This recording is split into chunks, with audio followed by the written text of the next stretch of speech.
看看我的小猪 baby 多聪明，它吃完了饭，也洗完了澡，我都给它吃过12颗桃子了，它自己又跑过来摘桃子吃。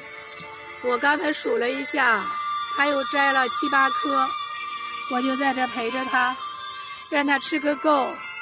这些桃子还不太熟，特别是下面的，上面的桃子已经熟很多了，被鸟凿了一些，但是我够不着，它也够不着，它就只能这样在下面吃。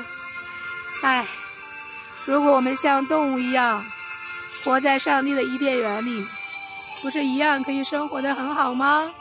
没有人类，他们不是一样可以活得很好吗？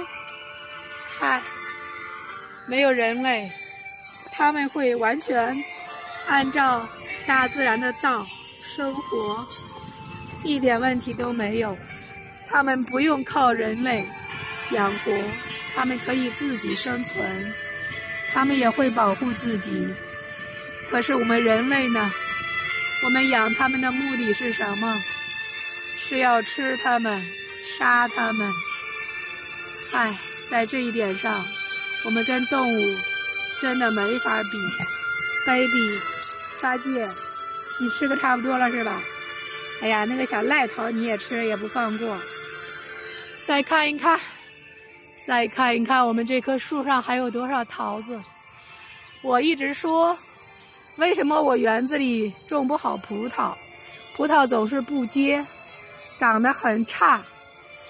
现在看看这个桃子，我就知足了，因为我的桃子结的一串一串的，比葡萄还好还大，看到没有？一串一串的，像葡萄一样，多美呀！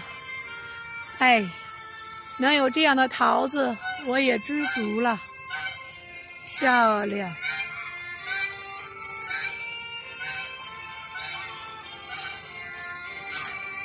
瞧，感谢上帝，感谢主，赞美主。